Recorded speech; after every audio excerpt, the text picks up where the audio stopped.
Welcome to Align Your Practice, an exploration of the seamless relationship between the business of chiropractic and the future of natural health care.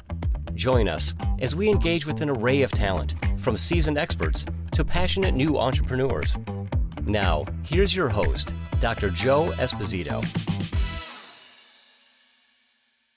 Welcome to the Align Your Practice podcast. This is Dr. Joe Esposito. I'm excited for today because we're going to be talking about team building. I got my good friend, an amazing chiropractor, Dr. Stephen Franson. How are you, Doc? What's up, Dr. Joe? Excited for this conversation. Thanks for asking me. Yeah, this is a conversation you and I started almost a decade ago. I hate to age ourselves that much, but I remember talking about Align Life scaling with our service offering. I remember you talking about TRP, and we're talking about attraction, talking about how to convert people to the chiropractic lifestyle. We're even talking about retention. And all of a sudden, we're walking. It was drizzling out. I know where we were. And we start talking about, you know what? And you had said 90% of people's problems were people problems, right? Do you remember that? I did. I was probably reading Top Grading. So, I quote them when I say 95% of our problems are people problems. And we were laughing because we both were experiencing the same thing, talking to chiropractors all the time. And we have let's call it our narrative, right? That we look down and we're like, yeah, no, it's three things, guys. It's attraction, conversion, retention. It's lead generation, it's converting people, and it's taking great care of people and keeping them, right? Attraction, conversion, retention. And as soon as we step off the stage or off the Zoom call or step up to the bar or to the coffee shop, and a chiropractor gets our ear, it's like, hey, can I talk to you about my staff? Can I talk to you about my associate or my office manager? I think she's going to kill me and she's my wife, right? So what we recognized, it was that team building was this giant problem. And regardless of how good your systems are, how great your doctor is, your skills are as a chiropractor, what have you, if you don't have a team, it's all a wash. So let me ask you a couple of quick questions before we dive in deep. You got the insight to hundreds of practices. You know the insight of Align Life and where we're at. And I could give my opinion, but I like your opinion. The people problem issue, is it more rampant when, is it the same as that new clinic that's just starting out as it is to the $2 million, $3 million practice? Is it people problems across the board? Or do you see them more just in the new practice, or they get worse as you grow? What's your take on that concept of most of the problem being people problems? Oh yeah, no, this problem never goes away. Yeah, sorry. I thought everyone was like, oh, phew. No, the problem never goes away. But I will tell you the problems get better, right? So, I think a great construct for success, helping people understand success, is you just deal with better problems, right? So as your business becomes more and more successful, and I don't mean just busier, as your business and your practice actually become more and more successful, one of the attributes of a successful business is you're dealing with better people problems, right? So you're still dealing with people problems, but they're better people problems, right? That new practice who, you don't know what you're doing. You have no idea who you're looking to hire. You're just excited that somebody would be willing to risk it all with you and come into this new business and be like, hey, yeah, you got a pulse, you're in, let's go. You keep an eye on the phones on the front door, I'll be out back, right? So that's where it starts all the way through the arc of the career, from launch till build. And build, what you're looking for is you're trying to find, your first A players and actually assemble a team, not just employees, right? So you're not looking for somebody who's just going to fog a mirror, but somebody who's like, oh, I need, these specialists and these experts on my team to do different roles. And then you go into scale, which is when you have multiple providers. And that's when you're, the struggle there becomes not just finding and keeping A players and optimizing A players. Now you're looking for associate doctors, which of course is an incredibly challenging thing. So that becomes your new set of problems. And then you finally find your associate doctor or doctors. And then it's, oh, I just became more complex. Now I want to become more productive and more profitable. And then you graduate to, all right, exiting like the final season. And you're like, now I have to find my successor.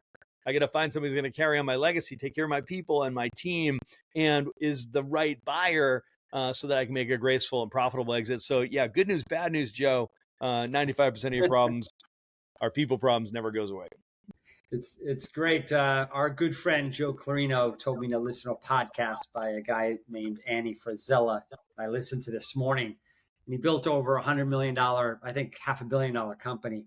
And someone asked him, "Is there less stress? Isn't it easier?" He's like, "No, it's not easier at $500 million. No, it wasn't. It was." And he said the same thing, different problems, but they didn't go away. So I love the authenticity of that. Well, I'll tell you what I started. When I opened practice, I was sitting on the floor. I hired my 2 staff and we had our first meeting. I was really excited. I was a leader now. I was a doctor. I had a diploma, had a license, and we're ready to go. And they're sitting on the floor. And I said, "Okay, I want you to take some notes, and we're gonna have our meeting." She goes, "Well, we have no pens." I'm like, "Okay. Why don't you call Office Depot?" She goes, "We have no phones." I go, "Okay, let's meet tomorrow." So that was my first meeting. And then the other girl said, "Well, what's my job?" And I said, "I don't know. I'll tell you tomorrow." So that was my first step of leadership in running a practice, was that experience. So what I learned was there is a step of onboarding. There's a need for leadership so that they respect you as they're developing as employee. There's layers upon layers that we've learned over the last couple of decades that we've built inside of Align Life that we teach to new doctors that come on. Because at the talk we did earlier today, one of the docs said, once you get it, it's easy. And then I was trying to understand, like, what is the conversion on, what was it, subscription healthcare was so easy once you understand it. But what do you mean understand it? There's so much to understand to get to easy, right? That the talk today about staffing is there are so many different levels. And Align Life has spent the time in helping doctors not only learn how to write the ad, but know the job description before the ad. When they come, know the onboarding before the developing. It's all a crescendo of like knowing the entire system so that it can become easy and easier in the future. What's your take on that? The complexity and the size of managing a team of staff. It's not just hiring the right person. Yeah, I mean, I think you can judge the complexity of any initiative based on how many books fill the shelves in the bookstore, right? So if you walk around a bookstore, it's like, yeah, you're going to see a bookshelf. That's the marriage section. Okay. Looks like marriage is pretty complicated, right? And then there's the child rearing, and then there's money, and then there's the spirituality section, right? And then, whoa, look at that wall. This is the people, this is the relationships and management and leadership, and on the business section, it's like, it's all about people, right? So it's massively complex, and people, we're really not forewarned, right? Like when you go from being labor to leader, that's an identity shift, right? So that identity shift it comes with a whole new set of responsibilities, right? So, when you're an owner operator and you're a laborer, your job is to take care of the patients. When you make the ascension from owner operator to leader, that's when you recognize that your job description has changed, right? So your job then becomes, you take care of the team takes care of the patients, right? So that might sound weird for the people that are like, wait a minute, I'm not going to stop adjusting patients. Like, yeah, no, maybe it sounds better when you say it this way. When you own a business and you're an owner operator, your job is to take care of the customer. And then when you make the ascension to being a CEO, when you become a leader, your job is to take care of your team, and your team takes care of the customers, right? So that might translate a little easier. Because Joe, you and I never stopped adjusting, right? So right up into the day I sold my practice, I was adjusting that morning. I went from the adjustatorium to the attorney's office, right? So I never stopped adjusting, even though I had made the ascension to CEO and ran a massive practice. I had 39 associate doctors. So, I'd been a CEO for a while, running that practice, but I never stopped adjusting. It was one of my 3 bullets. But the complexity of all the other leadership pieces, it's under promoted, right? So people don't talk about it enough. So let me say this, like in my experience, there's certain things that you need to learn to do yourself. And other things you just have to recognize that there are systems that have already figured it out, and you need to leverage other people and other systems so you don't have to learn it yourself, right? So, at the end of the day, as chiropractors, we have a tendency to roll up our sleeves and think, I just need to do everything myself. Whether you're talking about hiring people or digital marketing or, fill in the blanks, we love to do everything ourselves. That's sort of a cultural thing inside of chiropractic. But the truth is that there are systems. You don't have to make it up. You should focus on implementation, right? So our energy should not be in creating systems.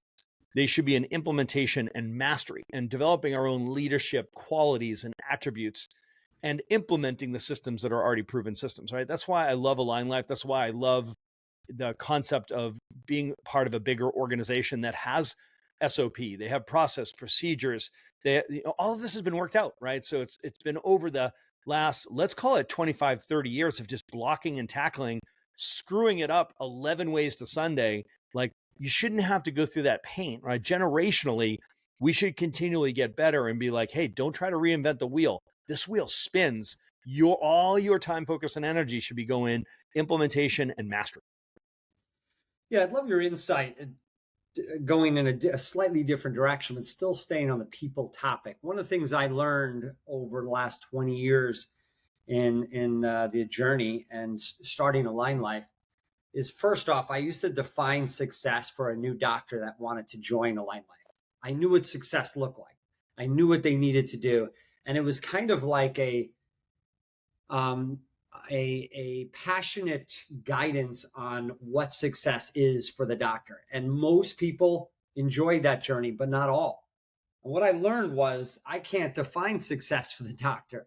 So we've matured in the way we talk to new doctors in Align Life. First off, we're using some of the collective insights and some of, I know your influence as well, using behavior data, looking at how people are wired. We find out how they're wired. We find out what success looks like to them based on their core values. And then we have them paint a picture of a 3-year picture of where do they want to go.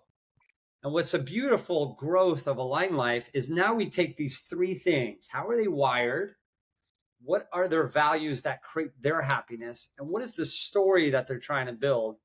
And then we get our whole team on the call with them and say, do we feel we can serve with what's on the table? And it's just a whole different experience than what I did 20 years ago.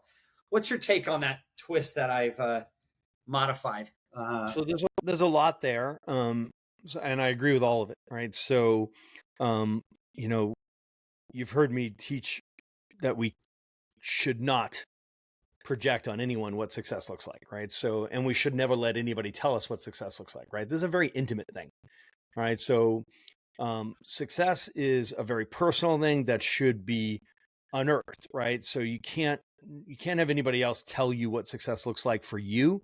This is a process you need to go through to expose it and unearth it and to do the deep work. That's incredibly important because, let's face it, you're going to spend a lifetime pursuing it, right? So, you got to be very, very careful how you define success.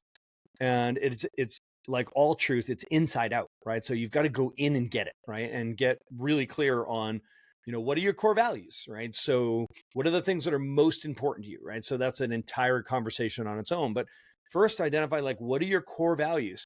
And core values are critical because your vision of success, or what we call your vision story, what success looks like to you, should be the manifestation of those core values, right? So it should be those core values lived out and walked out. And they need to be completely aligned. That, like, there can be no competition between those two things. There can't be any contradiction between those two things, right? So we teach that, success lives where you have alignment between 3 things: your core values, what's most important to you; your vision story, what does success look like to you; and your behavior, which is how you choose to invest your time, energy, focus, and money, right? So, Joe, the first one, core values, it's tough enough to figure that out, right? Because core values, there's a permanence to core values. Like, core values are a neck tattoo, right? So they don't vary, right? So vision story is fluid. Like, as you go through chapters of your life, your vision story matures and changes, and that's awesome. Don't beat yourself up about that, but you want to really do the work consistently and keep your finger on the core values like a touchstone. Like, it should be something you should be constantly wrestling with, reviewing, challenging, testing. Like I said, like it's a neck tattoo you're going to get, right? So at the end of the day, it becomes the lens through which you make your decisions. So the core values piece has a sense of permanence to it. It should help shape your definition of success, your vision story. And that'll be fluid. Like I said, as you go through stages of your life, when you're in school, your vision story is one thing, and then you fall in love and the vision story changes, and then you get married and vision story changes again, and then you have kids and your vision story changes again, and then you open a business, vision story changes, and then you sell your business, start another business. Like, vision story is awesome. It's dynamic, but it is that, that imagery that pulls us, right? So we're pushed by our purpose, but we're pulled by our vision. And then that third piece of it is the tough one, which is behaviors, which is, are you acting in line with that, right? So your choices of how do you spend your time is very convicting. How do you spend your time, your energy, your focus? What are you thinking about all the time? Innermost dominant thought, like DeMartini teaches, right? And then your energy, what do you work towards? Auditing yourself, looking at how you spend your money, how you spend your time is going to tell you really more about your core values than anything, right? So that's a tough one, Dr. Joe. Like, getting that alignment is where success lives. How awesome is that? Is the word alignment. God is good, man. God loves chiropractic, right? So alignment is where success lives. And any misalignment between those three elements is where you have stress.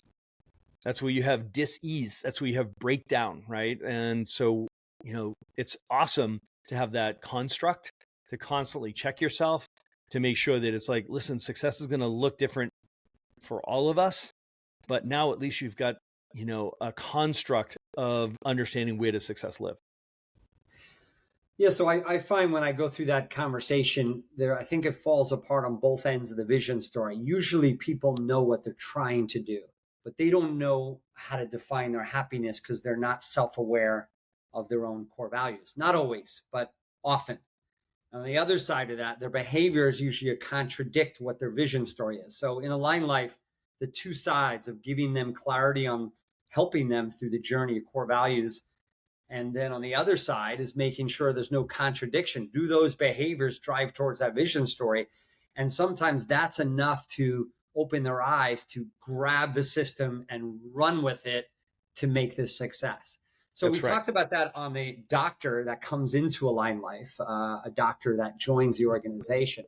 But carrying that same mindset to staff to finish up our discussion today, we talk about the 4 rights. We can't get deep into that conversation, but the same thing happens when you hire those people that come into your office, right? Maybe we don't look at their vision story, but do they align with your vision story, right? I mean, there is a continuity between what we just talked about, the doctor that enters Align Life, but then they're going to hire people and there has to be some continuity. I think that's a good place for us to finish the cycle. Yeah. So, I mean, I think I'd like to take this from theoretical to making it very practical, right? So we practice the PPFG model, right? So which is personal, professional, financial goals, PPFG.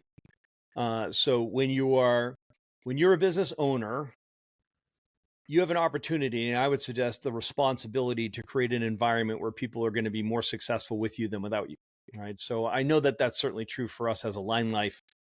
We have an opportunity and therefore a responsibility to make sure that doctors know that they're going to be more successful with us than without us, right? That's PPFG, personal, professional, financial goals. And there's an auditing process. It's like, tell me about your personal, professional, financial goals, whether you're somebody coming into our organization as a doctor, or if you're a doctor bringing people into your clinic, into your practice, into your business and hiring them as an employee. It's the same thing. You have an opportunity and therefore a responsibility as a leader to create an environment where people know they're better off with you than without you, right? So that if that's true for you, like if that's genuine, you can't fake this, right? You literally be, like this has been my secret sauce, brother, to be honest with you. It's like, I know that this is the ultimate win-win-win. It really is. Like I've been walking this out. I'm actually walking this concept out of once you create an environment where people who work inside of your organization, they know they're doing better with you than they would do without you, right? So like in all things, personal, professional, financial goals. So if you get real with that, like you're going to win.